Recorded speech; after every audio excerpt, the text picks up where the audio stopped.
إلها آخر إني لكم منه نذير مبين كذلك ما أتى الذين من قبلهم من رسول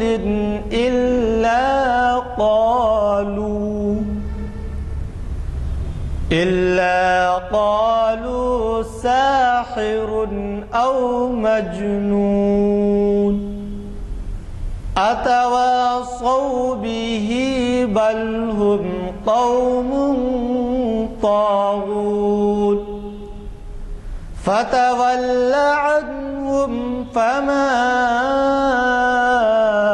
أنت بملوم وذكر فإن الذكرى تنفع المؤمنين وما خلقت الجن والإنس إلا ليعبدون ما أريد منهم من رزق وما أريد أن يطعمون إن الله هو الرزاق ذو القوة المتين فإن للذين ظلموا ذنوبا مثل ذنوب أصحابهم فلا يستعجلون فويل للذين كفروا من يومهم الذي يوعدون صدق الله العظيم 47ویں نشست میں آپ سب کا دلی خیر مقدم ہے. یہ نشست جامع مسجد عالیہ کے کانفرنس ہال میں منعقد ہو رہی ہے، جس کا آغاز ابھی خوش الحان قاری جناب محمد شاہ نظر صاحب کے قراءت کلام پاک سے ہوا. آج کے مقرر ہمارے جانے پہچانے سب کے پہچانے ہمارے ہاں کئی محافل میں ایڈریس کر چکے ہیں، مخاطب کر چکے ہیں. علی جناب ڈاکٹر عقیل ہاشمی صاحب، سابق صدر شعبہ اردو جامعہ عثمانیہ اردو ڈپارٹمنٹ اردو، اور ماہر اقبالیات، اور خود بھی جو ہے ایک منفرد شاعر، نعت گو شاعر، ویسے بھی دیگر دوسرے. آج کا بڑا دلچسپ عنوان خود ڈاکٹر صاحب کا تجویز کردہ ہے، کلام اقبال میں پرندوں کا تذکرہ. مجھے یقین ہے کہ آپ کو بھی بڑی دلچسپی ہوگی اس عنوان سے. قبل اس کے کہ میں ان کو زحمت کلام دوں، دو چار اشعار اقبال کے ترنم کے ساتھ، چونکہ ہر وقت ہوتا ہے یہ سلسلہ، میں سنا دیتا ہوں.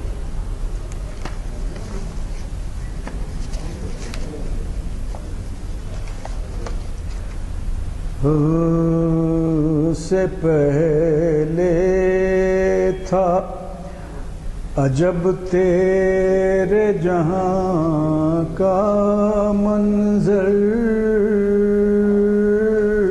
ہم سے پہلے تھا عجب تیرے جہاں کا منظر، کہیں مسجود تھے پتھر کہیں معبود شجر، ہم سے پہلے تھا عجب تیرے جہاں کا منظر، کہیں مسجود تھے پتھر کہیں معبود شجر، خوگرے پیکرے محسوس تھی انسان کی نظر خوگرے طے کرے محسوس تھی انسان کی نظر مانتا پھر کوئی اندیکھے خدا کو کیوں کر مانتا پھر کوئی اندیکھے خدا کو کیوں کر تجھ کو معلوم ہے لیتا تھا کوئی نام تیرا تجھ کو معلوم ہے لیتا تھا کوئی نام تیرا قوت بازوئے مسلم نے کیا کام تیرا قوت بازوئے مسلم نے کیا کام تیرا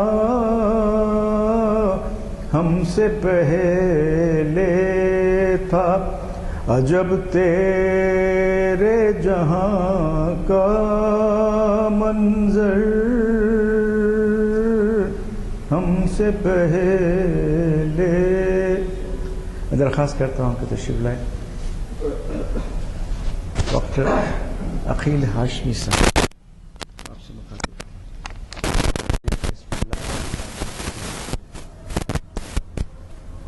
وسخر لكم ما في السماوات وما في الأرض صدق الله مولانا العظيم وفي مقام آخر إن الله وملائكته يصلون على النبي يا أيها الذين آمنوا صلوا عليه وسلموا تسليما اللهم صل على سيدنا مولانا محمد وعلى آله وسلم محترم بزرگوں دوستوں محفل اقبال شناسی کی یہ نشست حزب روایت کانفرنس ہال مسجد عالیہ میں منعقد کی گئی ہے۔ ابھی جیسا کہ آپ نے عنوان سماعت کیا کلام اقبال میں پرندوں کا تذکرہ، بہت ممکن ہے کہ آپ حضرات کے ذہن میں یہ بات آئے کہ اقبال شاعر الہام، شاعر ملت، حکیم الامت، ترجمان حقیقت اور ایسے کئی القاب کے ساتھ یاد کیے جاتے ہیں۔ اقبال کی شاعری میں تفکر و تدبر کا ایک خاص قرینہ اور طریقہ ملتا ہے، لیکن یہ بات بھی درست ہے کہ شاعر مطالعہ فطرت اور کائنات میں پھیلی ہوئی تمام اشیاء پر غور و فکر کرتا ہے، وہ مشاہدے کا پابند ہوتا ہے، وہ الہامی کیفیت سے دوچار ہوتا ہے اور پھر شاعرانہ وصف جو خدا کی طرف سے ودیت کیا جاتا ہے اس کے ذہن و قلب پر، اس کا وہ حامل ہوتا ہے۔ کہنے کو شاعری بہت آسان سی بات ہے، طبیعت اگر موضوع ہو تو بجائے نثر کے ہم اپنے خیالات کو نظم میں بیان کر سکتے ہیں، لیکن کہنے والے نے یہ بھی کہا شاعری جتنی آسان ہے اچھا شعر کہنا اتنا ہی دشوار ہے۔ شاعری کے بارے میں یوں تو بہت ساری باتیں آپ کے ذہن میں ہوں گی، لیکن یہ بات بھی یاد رکھیے کہ شاعر کا بنیادی مقصد انسانیت کی خدمت، فلاح و صلاح بھی ہے، تسکین و حظ پہنچانا بھی ہے، اور ساتھ ساتھ کچھ فکر سے بھی دوچار کرنا ہے۔ ہمارے درمیان ایسے بہت سارے شاعر ہیں گزرے ہوئے زمانوں میں بھی اور اس دور میں بھی کہ جنہوں نے معاشرے کو، حالات کو، اپنے واقعات جو درمیان میں انسانوں کے درمیان گزرتے ہیں ان پر نظر ڈالتے ہوئے اپنی شاعری کا ایک خاص نہج مقرر کیا۔ اقبال کے پاس بھی ایسی کیفیت ملتی ہے کہ وہ کائنات کا جب مطالعہ کرتے ہیں تو قدرت میں پھیلی ہوئی ہزارہا قدرت کے وہ تمام کرشمے اور اس کی شان، پروردگار عالم کی عظمت، ان تمام چیزوں کا ادراک کرواتی ہے اور کرتے خود بھی ہے۔ اقبال کی شاعری، میں نے جیسے ابھی کہا آپ سے کہ وہ فطرت پر بھی نظر ڈالتے ہیں۔ میں نے ابتدا میں ایک لفظ استعمال کیا مشاہدے کا۔ لفظ مشاہدہ شہادت سے ہے، شہادت سے معنی دیکھنا، کسی چیز کی تحقیق کے ساتھ، بصارت کے ساتھ اور پھر بصیرت کے جوہر کے ساتھ اس پر غور و فکر کرنا اور اپنے مطالعے کو ایک روپ دے کر، اس کی ایک شکل دے کر، چاہے وہ نثر میں ہو چاہے وہ نظم میں ہو، اس کو پیش کرنا، وہ بڑا فنکارانہ پہلو ہوتا ہے۔ یہاں اس تفصیلات میں گئے بغیر میں اتنا ضرور کہوں گا کہ شاعر اپنے اطراف و اکناف کے ماحول پر جب نظر ڈالتا ہے تو قدرت کے کئی کرشمے اس کو نظر آتے ہیں۔ منظر جب نظر اٹھاتا ہے تو منظر دکھائی دیتا ہے، ہر طرح کے منظر دیکھتا ہے۔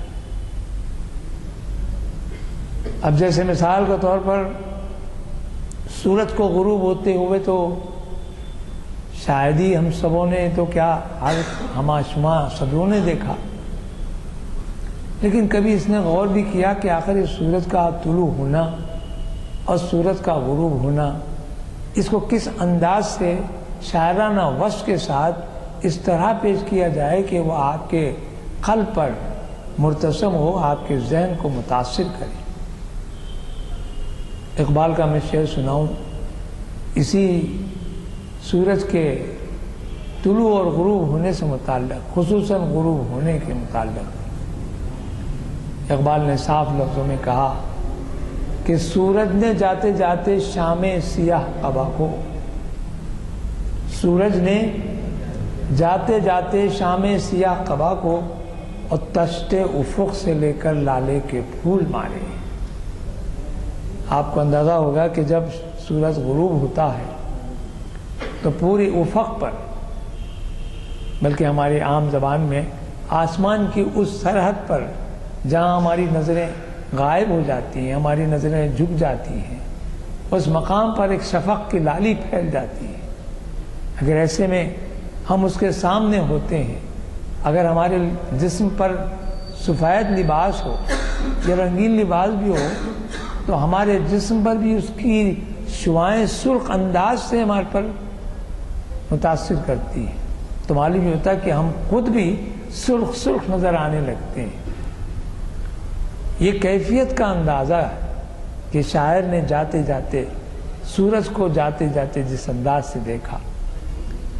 ایسے کئی شعر اقبال کی شاعری میں آپ کو ملیں گے۔ ایک اور شعر آپ کی خدمت میں پیش کروں، آپ کو اندازہ ہوگا کہ جب شام ڈھلنے لگتی ہے تو درخت ساکت و جامد کھڑے ہو جاتے ہیں، بلکہ ان کا پتا بھی ہلنے نہیں پاتا، ایک عجیب سی خاموشی ان پر طاری ہو جاتی ہے۔ اقبال کی نظر دیکھیے، اس کا مشاہدہ دیکھیے۔ اس نے کہا کہ یہ خاموشی شام کی جس پر تکلم ہے فدا، یہ خاموشی شام کی جس پر تکلم ہے فدا، اور یہ درختوں پر تفکر کا سما چھایا ہوا۔ دیکھیے آپ نے، ہم نے سبھی دیکھا، لیکن اقبال نے کس انداز سے دیکھا، کیا دیکھا، اس کو آپ کے سامنے کس انداز سے پیش کیا کہ آپ اس پر غور کرنے پر مائل ہو گئے۔ شاعر کا کمال یہی ہوتا ہے، ان الشعر لحکمہ وان البیان لصح۔ رسول اکرم صلی اللہ علیہ وسلم نے ایک کا ارشاد مبارکہ ہے کہ شعر میں حکمت ہوتی ہے، اور جو بیان ہوتا ہے اس میں ایک قسم کا جادو، ایک سحر ہوتا ہے۔ یہ حکمت آمیز بات شاعری کی طرف کہا گیا، لیکن قرآن میں بھی ایسے شاعروں کے لیے وعید آئی ہے، بلکہ ان پر پروردگار نے ان کو غاوی کہا، غلو کرنے والا، زیادتی کرنے والا، یا کہیے کہ جھوٹ کہنے والا، دروغ۔ لیکن پھر الا الذین آمنوا وعملوا الصالحات بھی کہا گیا کہ ایکسیپشنل، مستثنیات الگ ہیں کہ ان کے ساتھ ان سے ہٹ جائیے تو وہ اور بات ہے، کیونکہ وہ حکمت کی بات کرتے ہیں اور ان کی زبان سے نکلا ہوا ہر لفظ شہر کا مقام رکھتا ہے۔ تذکروں، پرندوں کا تذکرہ شاید بالکل ایک الگ سا عنوان نظر آتا ہے اقبال کی شاعری میں، لیکن کبھی کبھی پڑھتے پڑھتے ذہن میں آ جاتا ہے میرے، تو سوچتا ہوں کہ ایک طالب علم کی حیثیت سے اقبال کی شاعری کا یہ رخ بھی ہم کو دیکھنا چاہیے۔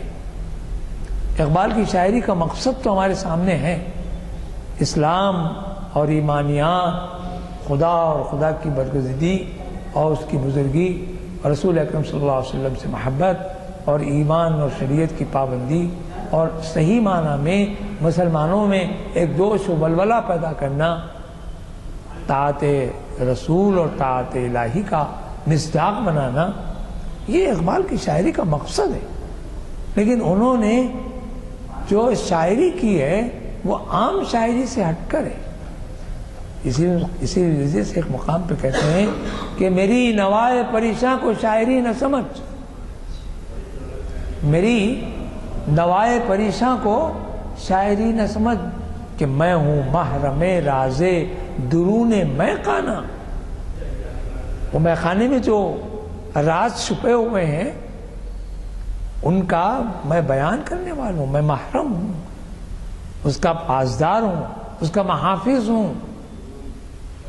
میری شاعری عام شاعری نہیں۔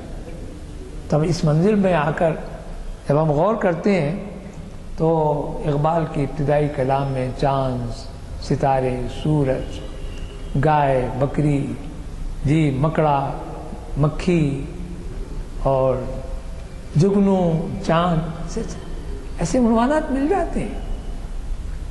انہی عنوانات کے ساتھ بھی اقبال کی شاعری کا ایک نیا وصف ہمارے سامنے آتا ہے۔ وہ ہر مقام پر اس احساس کو اجاگر کرتے ہیں، اس ایمانیات سے مسلمانوں کو اور ان انسانوں کو دوچار کرتے ہیں کہ جس پر غور و فکر کرنے کی ان کو عادت پڑ جائے۔ یہاں غور کیجئے تو آپ کو معلوم ہونا چاہیے کہ بلبل جس کے بارے میں مشہور ہے، ایک بہت ہی خوبصورت سا پرندہ ہے۔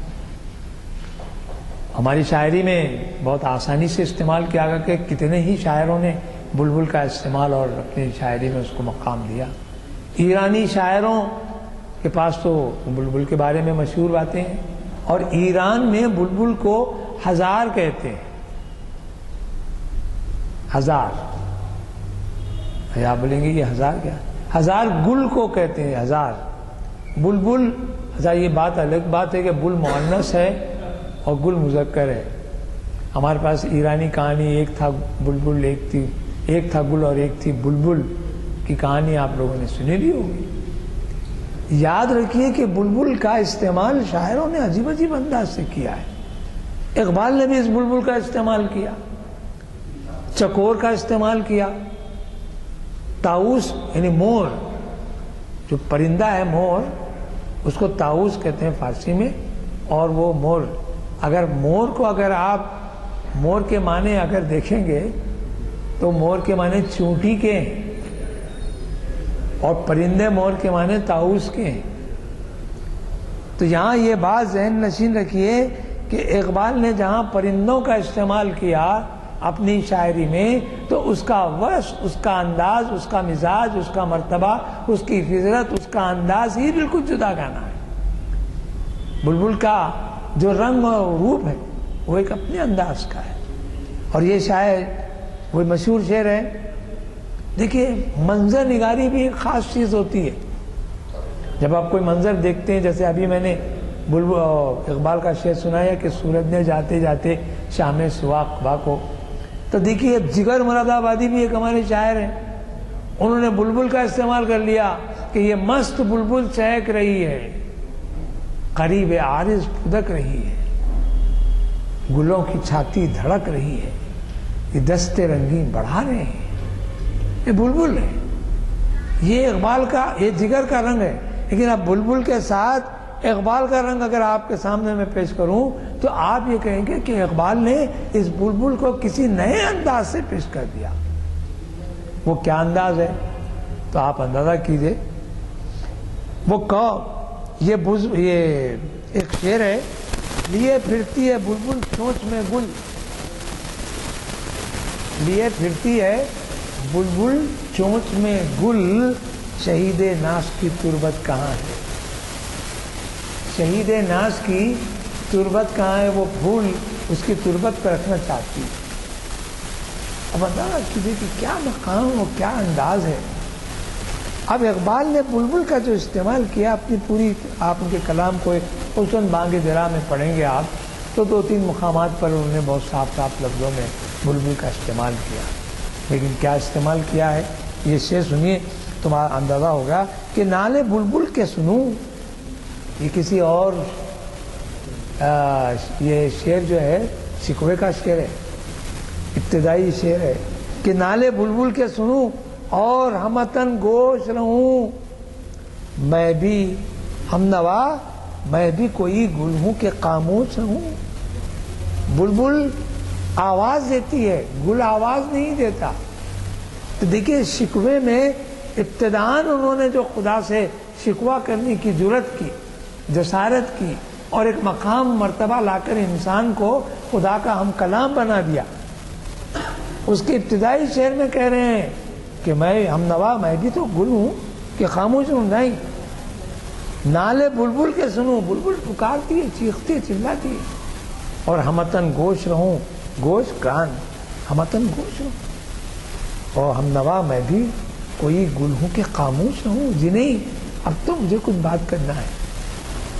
اقبال نے ایک مقام پہ کہا کہ بات ناز ہے طاقت گفتار پہ انسانوں، ناز ہے طاقت گفتار پہ انسانوں کو، اور بات کرنے کا سلیقہ نہیں نادانوں کو۔ ہر شخص بات کرتا ہے، انسان کی عظمت اس میں ہے کہ عالم تمام کی مخلوقات میں اللہ نے انسان کو نطق یعنی زبان دے کر ایک امتیاز سے دوچار کیا، ایک امتیاز سے مشرف کیا۔ دیکھیے پرندہ بھی زبان رکھتا ہے، جاندار زبان رکھتے ہیں، سانپ بھی زبان رکھتا ہے، کتے بلیاں بھی اپنی زبان رکھتے ہیں۔ کیا وہ زبان سمجھ میں آتی ہے؟ یقیناً وہ آپس میں جانور سمجھ لیتے ہوں گے، لیکن وہ زبان سے ہم کہاں آشنا ہیں۔ اور کمال فن یہ ہے پروردگار نے انسان کو جو عظمت بخشی وہ زبان کی بنیاد پر کہ میں بات کر رہا ہوں، میری زبان سے کچھ الفاظ نکل رہے ہیں، وہ آپ کی سماعتوں تک پہنچ رہے ہیں، آپ ہر لفظ کا معنی سمجھ رہے ہیں، اس کے مفہوم کو سمجھ رہے ہیں، اس کے مطلب کو جان رہے ہیں، کیونکہ اس زبان سے آپ بھی آشنا ہیں، اور اگر آپ کچھ کہیں گے تو اس زبان سے شاید میں بھی واقف ہو جاؤں گا۔ یہ پروردگار کا سب سے بڑا انسانوں پر کرم، لقد کرمنا بنی آدم جو کہا کہ ہم نے آدم پر کرم کیا ہے۔ کیا کرم کیا ہے؟ ارے خلیفۃ الارض بنا دیا، اپنے صفات سے متصف کر دیا، اور ساتھ ساتھ اس کو اہل زبان بنا دیا، زبان دے کر زبان دینے کی، زبان سے بات کرنے اور اپنے مفہوم کو ادا کرنے کی قدرت بھی دے دی۔ اندازہ کیجیے کہ کوئی گونگا آپ کے سامنے آ جائے اور وہ چلانے لگے آ کی طرح سے وہ کیا کہنا چاہتا ہے، اس کا مفہوم کیا ہے، اس کا مقصد کیا ہے، وہ کیا جذبے سے اپنے آپ کو پکار کے آپ کے سامنے مخاطب ہونا چاہتا ہے، آپ کو کچھ اندازہ نہیں ہے۔ لیکن ایک زبان رکھنے والا، چاہے کیسی ہی زبان رکھنے والا، عالم، لیکن اپنے مطلب کو ادا کرنے کے لیے کافی ہے کہ آپ کا معافی الضمیر زبان سے ادا ہو جائے۔ تو یہاں بھی اقبال نے اس طرف اشارہ کر کے بلبل کی زبان سے کہا کہ میں بلبل کے نالے تو سنتا ہوں، لیکن میں گل کی طرح خاموش نہیں رہ سکتا۔ ایک مقام پر، ایک اور مقام پر اقبال نے کہا، اڑائی خبریوں نے، طوطیوں نے، اندلیبوں نے۔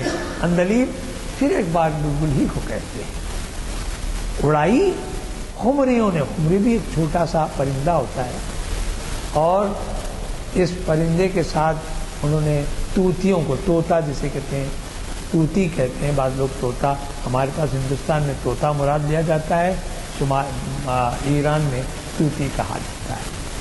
تو طوطیوں نے، خمریوں نے اور اندلیبوں نے اڑائی ہے۔ کیا اڑائی ہے؟ کہ چمن والوں نے مل کر لوٹ لی طرز فغاں میری۔ چمن والوں نے مل کر لوٹ لی طرز فغاں میری، میری آہ و بکا کو، میرے رونے کو، میرے نالہ شیون کو ان لوگوں نے اڑا لی۔ کیا مقصد ہے اس کا؟ کہ جو دل کے نالے ہیں، جو دل کے زخم ہیں، وہ ان کی زبان سے ادا ہو گئے۔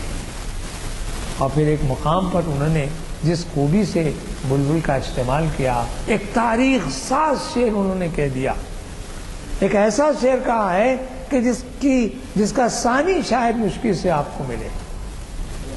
انہوں نے حضرت صدیق اکبر رضی اللہ تعالی عنہ کہ وہ جذبہ ایثار، وہ جذبہ محبت، وہ جانثاری، وہ فدایانہ انداز کو بتاتے ہوئے انہوں نے صاف لفظوں میں ایک مقام پر کہہ دیا کہ کیا ہے کہ پروانے کو چراغ تو بلبل کو پھول بس، پروانے کو چراغ تو بلبل کو پھول بس، صدیق کے لیے ہے خدا کا رسول بس۔ میں سمجھتا ہوں کہ بلبل کے ساتھ پھول کی نسبت اور چراغ کے ساتھ پروانے کی نسبت اور رسول اکرم صلی اللہ علیہ وسلم کے ساتھ صدیق اکبر کی نسبت کو اس خوبی سے اقبال نے پیش کیا کہ میں سمجھتا ہوں کہ کسی اور شاعر کے ذہن رسا میں یہ بات آ ہی نہیں سکتی۔ کیا خوبی سے انہوں نے بلبل کا استعمال کیا۔ پھر پرندہ وہی پرندہ ہے جو آپ بھی دیکھتے ہیں، میں بھی دیکھتا ہوں۔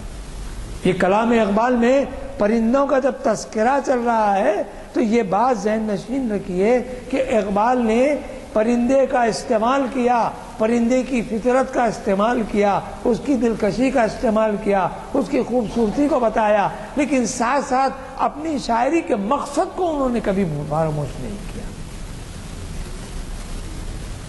اب ایک اور شعر آپ کی خدمت میں پیش کروں۔ ہاں، ایک اور شعر اکبر، وہ ابوالکلام آزاد سے متعلق، شاید ابوالکلام آزاد ہی کیا شعر ہے کہ کچھ خمریوں کو یاد ہے، کچھ بلبلوں کو یاد ہے، کچھ خمریوں کو یاد ہے، کچھ بلبلوں کو یاد، عالم میں ٹکڑے ٹکڑے میری داستاں کے ہیں۔ دیکھیے شاعر کا کمال، دیکھیے کہ شاعر نے جس عنوان کو اپنایا اس کا حق ادا کرنے، خصوصاً اقبال کے بارے میں تو کہہ سکتے ہیں کہ انہوں نے ایک نئے زاویے سے، ایک نئی فکر کے ساتھ ایک ایسے پرندوں کا ذکر کرتے ہوئے اپنی شاعری کا ایک رنگ پیش کیا۔ اسی وجہ سے اس بات کو یاد رکھیے میرے بزرگوں، دوستوں، کہ اقبال کے کلام میں جہاں تفکر ہے، تدبر ہے، قرآنیات ہے، محبت رسول کا ادراک ہے، وہاں اگر فطرت کے تقاضوں سے متعلق گفتگو کی جاتی ہے تو نظارے بھی ہیں۔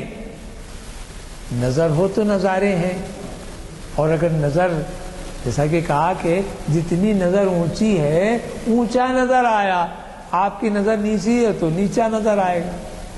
تو نظر کو اونچی کرنے کی ضرورت ہے۔ میں اکثر یہ شعر پڑھتا ہوں کہ نظر وہ کیا نظر، حد جس نظر کی آسماں ٹھہرے. نظر وہ کیا نظر، حد جس نظر کی آسماں ٹھہرے، اور نظر تو وہ نظر ہے جو آسماں کے پار ہو جائے.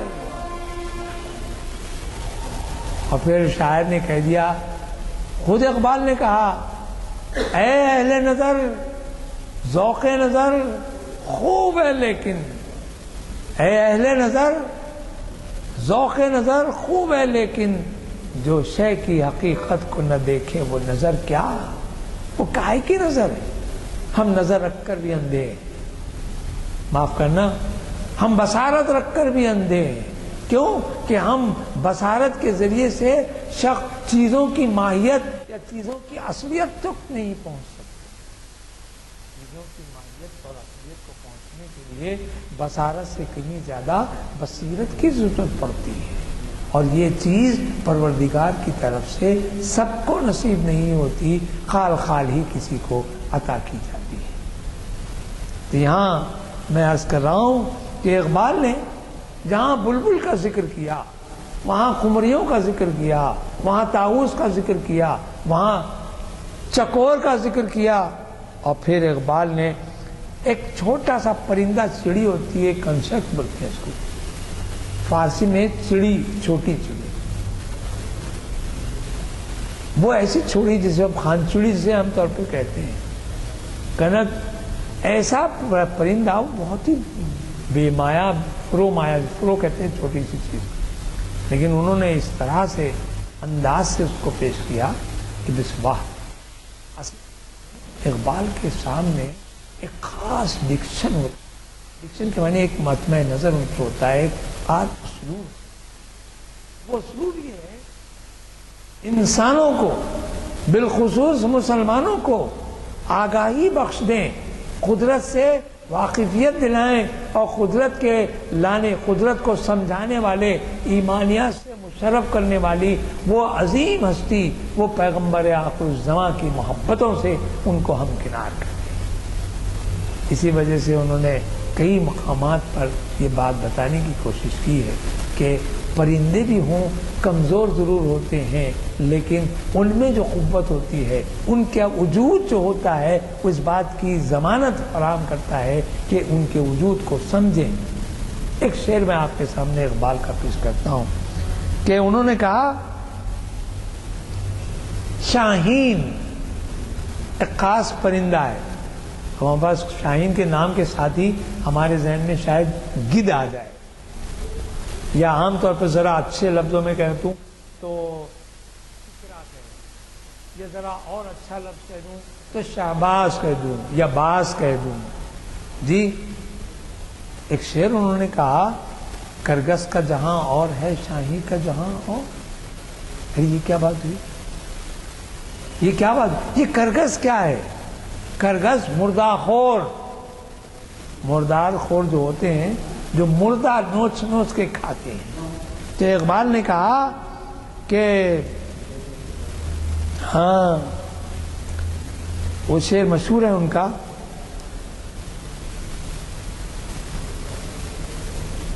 کرگس کا جہاں اور ہے، پرواز ہے دونوں کی اسی ایک فضا میں، پرواز ہے دونوں کی اسی ایک فضا میں، کرگس کا جہاں اور ہے شاہی کا جہاں اور.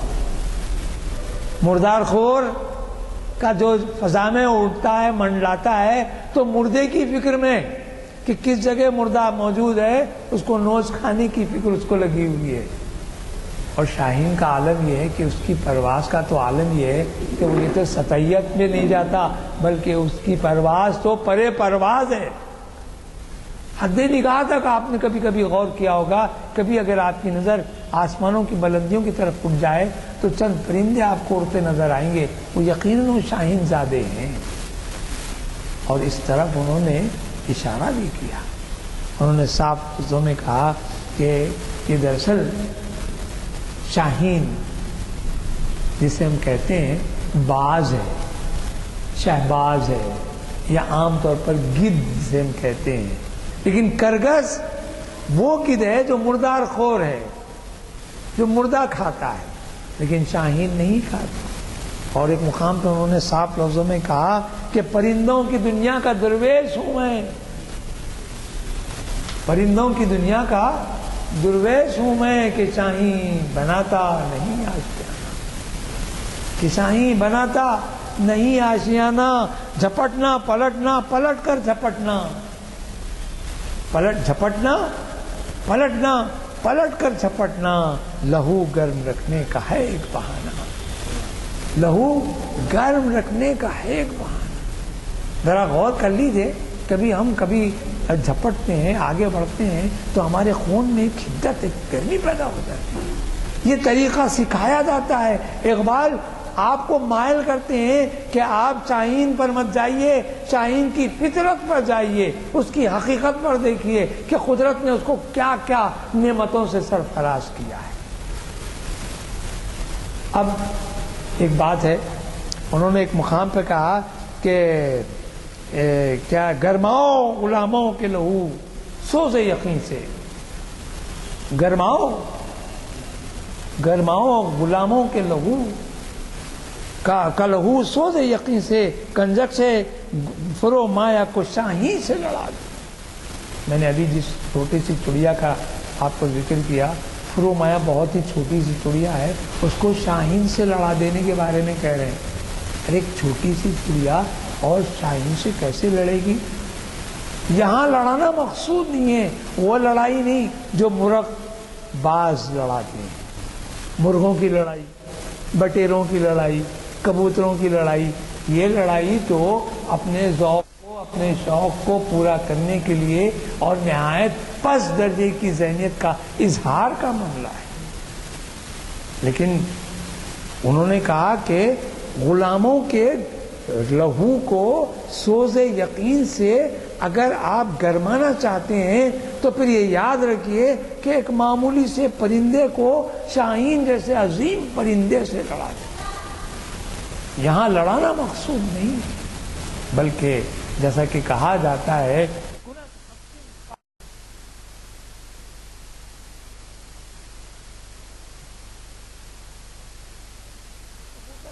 اڑے گا تو یقیناً وہ اپنی دوستی میں، اپنے آپس میں ایک تعلق خاطر کے ساتھ اڑنا۔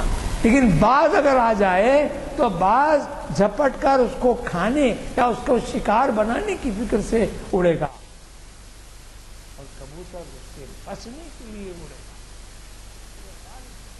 دیتے ہیں کہ کبوتر ضرور بچنا چاہے گا، لیکن مصیبت سے لڑے گا کہ مرنے سے پہلے کمزوری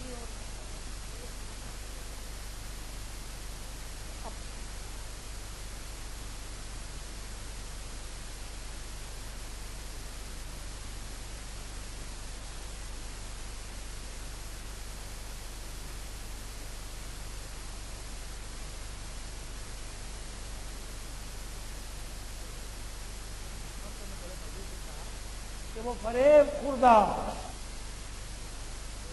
والے، فریب یعنی دھوکہ، وہ فریب خوردہ شاہین کہ پلا ہو کر دست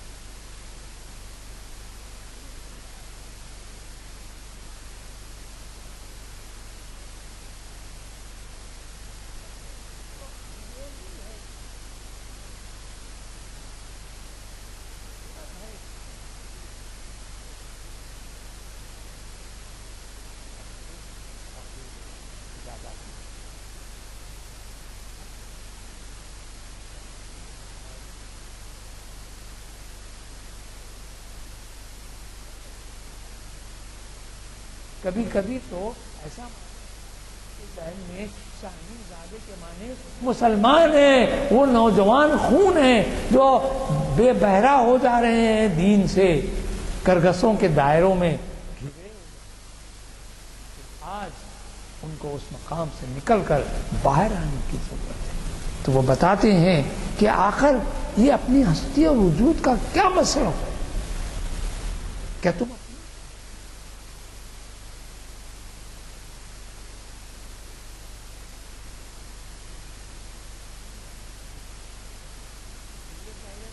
انہوں نے شاعری کی ہے؟ اب ایک مکڑا اور مکھی کی بھی انہوں نے ایک کہانی لکھ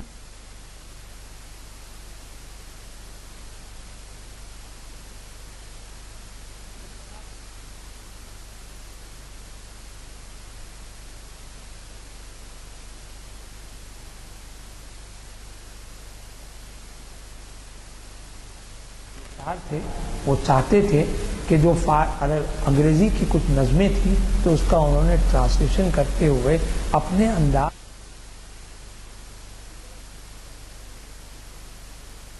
اسی میں انہوں نے یہ اس بات کی طرف اشارہ کیا کہ ایک مقام پر انہوں نے کہا تو شاہی ہے بسیرا کر پہاڑوں کی چٹان، تو شاہی ہے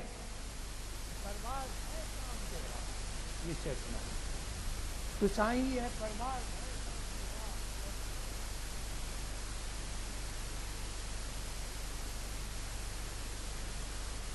آسمان کیا ہے پتہ نہیں ہے آدمی۔ آج ہماری سائنس اور ٹیکنالوجی بہت ترقی کر گئی ہے، حد یہ ہے کہ آپ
بتا رہا ہے عالم جب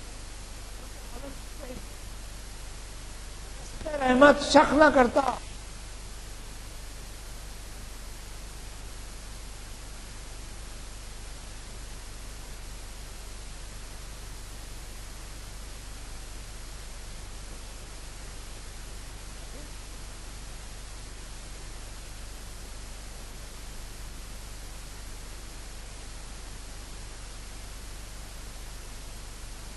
لیکن یہ سنیے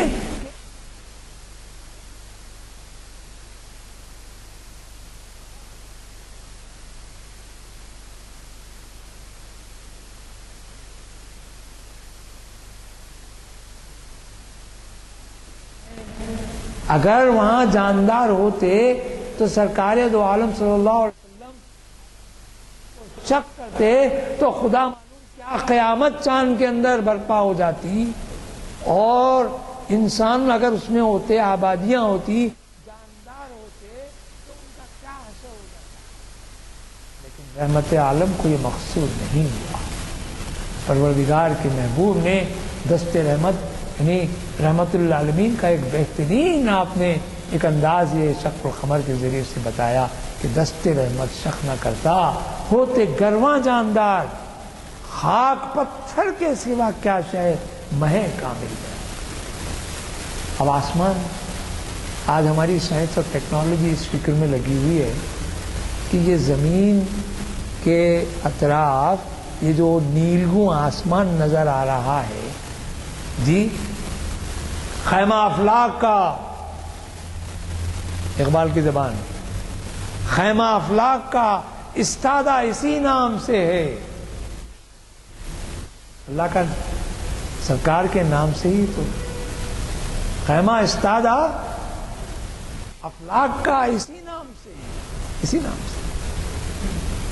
اور یہ خیمہ جب تان دیا جاتا ہے تو چھت آ جاتی ہے. یہ چھت کیا ہے؟ سائنس یہ جاننا چاہتی ہے کہ اس کے پیچھے کیا ہے، اور وہ حیران ہے. ساری کوشش اس بات کی ہے کہ اس آسمان میں کچھ ایسا منظر آ جائے کہ اس کو پار کر لیں، اور پار کر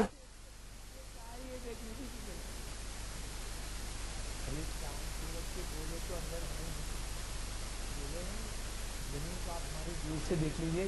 چاند میں بیٹھ کر اگر زمین کو دیکھے تو آپ یہ کہیں گے چاند کی آج 12 تاریخ ہے.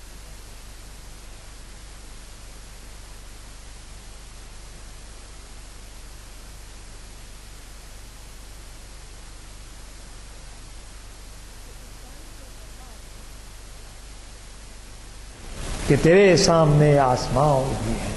وہ آسمان کے معنی ڈائمینشنز بتائے کہ ایسے ایسی حدود، ایسی کیفیات جس سے تو دو چار ہو رہا ہے. ہر لمحہ، ہر آن اپنے منزلوں کو پانے کی جو فکر ہوگی وہ انسان کے اندر آئے گی. وہ شاہین کے نام سے انہوں نے اس کا اشارہ کیا ہے، اور پھر اسی وجہ سے انہوں نے کہہ دیا کہ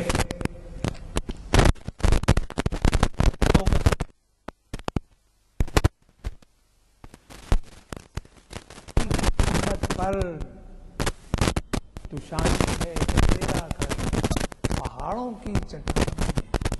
شاہین کا بسیرا پہاڑوں کی چٹان میں گھونسلے نہیں بناتا. بھی جیسے میں نے کہا اقبال کی زبان میں کہ شاہین بناتا نہیں آشیانہ. پرندوں کی دنیا کا درویش ہوں، درویشوں کا کوئی ٹھکانا نہیں ہوتا، اور اسی وجہ سے شاہین کا بھی کوئی ٹھکانا نہیں. الغرض آپ کی خدمت میں یہ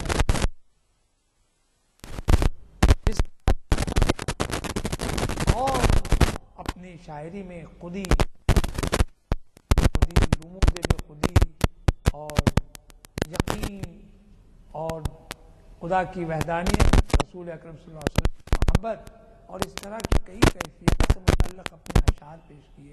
ایک مقصدی شاعری کی انہوں نے، اور ایک خاص انداز کی شاعری کے ساتھ انہوں نے اپنا ایک ڈکشن، اپنا ایک اسلوب مقرر کیا. اسی طرح انہوں نے ابتدائی شاعری میں پرندوں کا بھی استعمال کیا اپنی شاعری میں، اور اس میں بطور خاص شاہین کا ذکر کیا.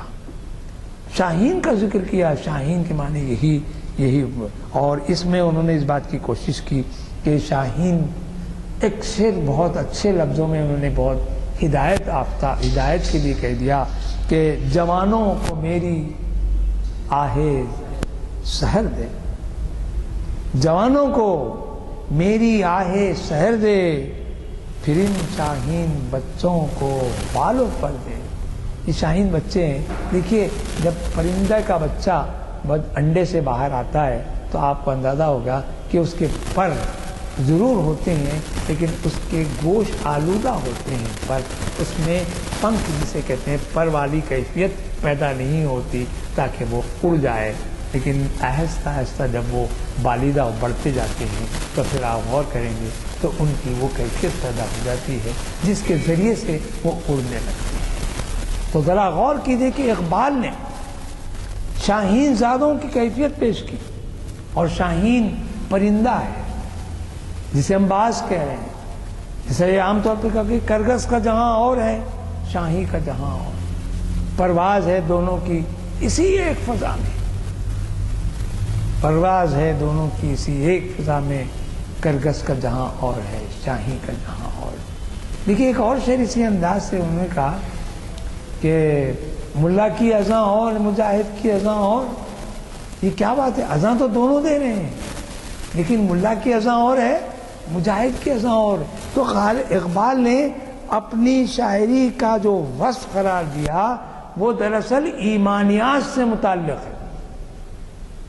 انہوں نے اس بات کی طرف اشارہ کیا کہ خواہ وہ معمولی پرندہ ہی کیوں نہ ہو، وہ خالی پرندہ ہی نہیں ہے بلکہ اس کی فطرت میں قدرت نے جو انداز دیے ہیں فطرتی طور پر، قدرت کی طرف سے جو ودیت ہوتی ہے. جیسے کہ ہر انسان کا ذہن ایک سا نہیں ہوتا، بلکہ ہم کہتے ہیں کہ ایک ماں باپ کے دو بچے ایک ہی فطرت کے نہیں ہوتے. میں تو ذرا اور آگے بڑھ جاتا ہوں. آپ کی ہاتھوں کی انگلیوں کے جو نشان ہیں وہ بھی یکساں نہیں ہوتے، بلکہ میں یہ کہوں گا کہ آپ کے ہاتھوں کی انگلیاں بھی یکساں نہیں ہیں، لیکن ہاتھ تو آپ ہی کا ہے. تو معلوم ہوا کہ یکسانیت میں اختلاف ہونے کے باوجود یکساں نہ ہوتے ہوئے بھی ان کے اندر جو کیفیت پیدا ہوتی ہے وہ اپنی جگہ مسلمہ ہے. اقبال کے پاس یہ جو تفکر اور تدبر کی جو کیفیت ہے، خصوصاً آج کے عنوان کے تحت کہ پرندوں کا انہوں نے جو ذکر کیا ہے وہ یوں ہی نہیں کر دیا، بلکہ ان کے نزدیک ایک خاص ایک آئیڈیالوجی تھی ان کے پاس، اور اس آئیڈیالوجی کے تحت انہوں نے اس طرف اشارہ کیا کہ عزم و ہمت و حوصلہ اگر پیدا کرنا ہو تو پھر شاہین زدگی یا شاہین زادہ بن جانا سب سے بڑا کمال ہے. لیکن اس کمال کے لیے ضرورت اس بات کی ہے، ایک مصرے میں انہوں نے کہا کہ خراب کر گئی شاہین بچے کو صحبت زاغ کہتے ہیں کوے کو. کوے کی کیفیت یہ ہوتی ہے، عام طور پہ کہا جاتا ہے کہ وہ دھوکہ باز ہوتا ہے عام طور پر، بلکہ آپ کو شاید تاریخ میں دہرا دوں تو آپ کو شاید قرآن کے حوالے سے میں بتا دوں کہ جب حابیل و قابیل کا واقعہ ہوا تھا، اب دیکھیے حابیل میں حابیل اور قابل، اب یہ کون مارا یہ ذرا سوچنا پڑتا. یاد رکھنے کے لیے ایک بتا دیتا ہوں پوائنٹ. حابیل کو ہلاک کر دیجئے، قابل کو قاتل بنا دیجئے، یاد رہے گا. قابل قاتل ہے، حابیل ہلاک ہو گیا یعنی مارا گیا. قابل قاتل، حابیل ہلاک، یہ دونوں کو یاد رکھیں تو بہرحال وہ بات مسئلہ طے ہو جاتا. ورنہ اکثر لوگ ارے قابل میں مارا کون یہ بات ہو جاتی.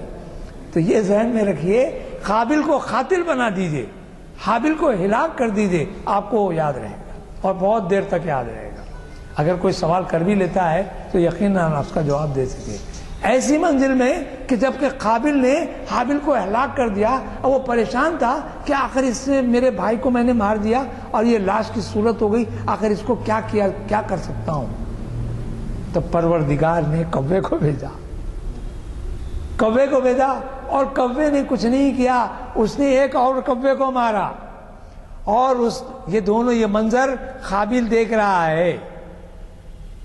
کوے نے اس مرے ہوئے کوے کو دفن کرنے کے لیے اپنی چونچ اور پنجوں سے ایک گڑھا کھودا اور کچھ دفن کیا، کچھ دفن کرنے کی ترکیب بتا دی اور اڑ گیا. ہمارے پاس دیکھیے صاحب پرندوں میں بھی معاملہ ہے. اب ہمارے پاس حرام حلال کی بات بھی سمجھ میں نہیں آتی. اکثر ہمارے نوجوان لڑکوں سے پوچھتے بھی کون سا پرندہ حرام ہے کون سا حلال ہے، نہیں معلوم. یاد رکھیے نوچ کے کھانے والے جتنے پرندے ہیں وہ حرام.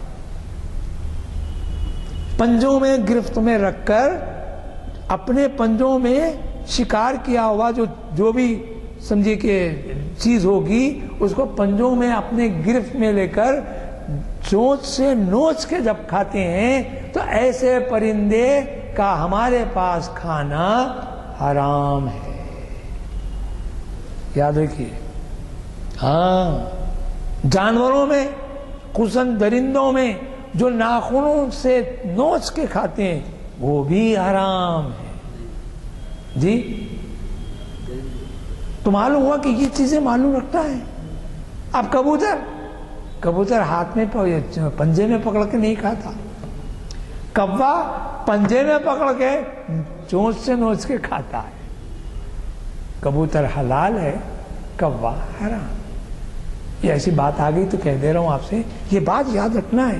مجھے یاد آ رہا ہے کہ ہمارے بچپن میں محمد اسماعیل صاحب میرٹھی کی اردو پڑھائی جاتی تھی. اردو کی پہلی، دوسری، تیسری، چوتھی، پانچویں، چھٹی 6 کتابیں تھیں. 6 کتابوں میں پہلی اور دوسری میں سب سے پہلے اس بات کی طرف اشارہ ملتا تھا حرام کیا ہے حلال کیا ہے. دودھ یائے یعنی دودھ پینے والے، جن کے تھن ہوتے ہیں وہ دودھ دیتے ہیں، چمگاڈر دودھ پلاتا ہے، آپ کو سن کے حیرت ہوگی، اور چمگاڈر کا ایک ہی منہ ہوتا ہے، اس کا دوسرا منہ نہیں ہوتا. آپ غور کر لیجیے، یہ وہ معلومات ہیں جو ہمارے بچوں کو آج نہیں ہے، اگر ہیں تو ناقص ہیں. ہو سکتا ہے کہ آج انٹرنیٹ پر ان کی معلومات ہو جائیں، لیکن اگر اس فکر کے ساتھ وہ دیکھیں، خیر مجھے جانے دیجیے، اس بارے میں گفتگو کرنا نہیں، لیکن یہاں یہ بتانا ہے کہ صحبت داغ سے شاہین بچوں کا مزاج بدل گیا. ابھی میں نے کہا تھا کہ کرگس کے پالے ہوئے شاہین زادے اگر کرگس کے پنجے سے نکل جائیں یا ان کے گروہ سے نکل جائیں تو پھر ایک بار ان کے اندر وہ شاہین صفتی پیدا ہو سکتی ہے، ہو جائے گی. اقبال اسی کی طرف اشارہ کرتے ہیں کہ آج ایمان پر جس طرح حملے ہو رہے ہیں، آج جس طرح اغیار کے جو کوششیں ہیں کہ ایمان سے مسلمانوں کو دور کر دیا جائے، تو معلوم ہوا کہ شاہین بچوں کو کرگسوں نے گرفتار کر لیا ہے. ایک ہمارے پاس شاعری میں ایک اشارہ ہوتا ہے، اشارے قریب، اشارے شاعری میں اگر بات کروں تو ایک الگ سی بات ہو جائے گی. شاعری کی بات ہی الگ ہے، اس میں ایک تلمی ہوتی ہے. تلمی یعنی کوئی اشارہ کر لیتے ہیں کسی ایک لفظ کے ساتھ، جیسا کہ ابھی میں نے کہا کہ صدیق کے لیے ہے خدا کا رسول بس، تو اب آپ صدیق کے لیے خدا کا رسول بس، اس میں کوئی اشارہ ہے نہ کمال ہے. لیکن پھر انہوں نے اوپر کے مصرعے میں کہا کہ پروانے کو چراغ تو بلبل کو پھول بس. بات سمجھ میں آتی کہ پروانہ چراغ سے متعلق ہے اور بلبل پھول سے متعلق ہے. اسی طرح رسول اکرم سے بھی حضرت صدیق اکبر کی محبت مسلمہ ہے. لیکن اس میں اندر تلمی کیا ہے؟ تلمی کے بارے میں یہ ہے کہ تلمی وہ چیز ہے کہ جس سے پورا واقعہ آپ کے ذہن میں آ جائے. وہ واقعہ کیا ہے؟ رسول اکرم صلی اللہ علیہ وسلم نے غزوہ تبوک کے موقع پر یہ ارشاد فرمایا کہ آج امت پر ایک غیر معمولی وقت آ پڑا ہے اور اس کے لیے مالی طور پر، بنیادی طور پر اس کی مدد کرنے کی ضرورت ہے. صحابہ اکرام دوڑے دوڑے اپنی دولت لے آئے، رسول اکرم صلی اللہ علیہ وسلم کی خدمت میں پیش کر رہے ہیں. یقیناً پیش کر رہے ہیں. حضرت عمر بھی تشریف لائے اور انہوں نے بڑے کر و فر کے ساتھ، بڑے اہتمام کے ساتھ انہوں نے حضرت رسول اکرم صلی اللہ علیہ وسلم کے سامنے رکھ کر کہا کہ یا رسول اللہ، میں نے اپنی آدھی ہر چیز کو آدھی آپ کے لیے اور خدا کے لیے. اور اس کے بعد حضرت صدیق اکبر بھی تشریف لائے. حضرت صدیق اکبر نے کہا کہ یا رسول اللہ، میں نے بھی اپنا اثاثہ کل، اثاثہ بیت آپ کی خدمت میں لا کر رکھ دیا ہے. آپ نے فرمایا کہ یا صدیق اکبر، اے ابو بکر صدیق، کیا تم نے اپنے گھر والوں کے لیے بھی کچھ رکھا؟ تو حضرت صدیق اکبر کا جواب تھا، ہاں میں نے اللہ اور اللہ کے رسول کو گھر میں چھوڑایا ہے. یہ اس طرف اشارہ کرتا ہے. یہ شعر بلبل کا استعمال ہو رہا ہے، لیکن کس قوت کے ساتھ استعمال ہو رہا ہے. اقبال کی نظر دیکھیے، اور اقبال چاہتے کیا ہیں کہ پرندوں کا بھی ذکر ہو اور جانوروں کا بھی ذکر ہو، تو کس شان اور کس تمطراق سے ہو، تاکہ وہ عزم، وہ حوصلہ، وہ قوت، وہ انداز، وہ جینے کی ایمانیت کی حرارت دلوں میں پیدا ہو جائے. اور یہی سب سے بڑا مقصود ہوتا ہے کہ شاعر کا، کہ جب اپنی بات کہتا ہے تو پوری قوت کے ساتھ وہ اس کا اظہار کرتا ہے. وصلی اللہ تعالی علی خیر خلقہ محمد وآلہ وصحبہ اجمعین برحمتک یا ارحم الراحمین والحمد للہ رب العالمین. ربنا ظلمنا انفسنا وان لم تغفر لنا وترحمنا لنكونن من الخاسرين. رب اجعلني مقيم الصلاة ومن ذريتي ربنا وتقبل دعاء. رب اغفر لي ولوالدي وللمؤمنين يوم يقوم الحساب. وصلى الله تعالى على محمد وعلى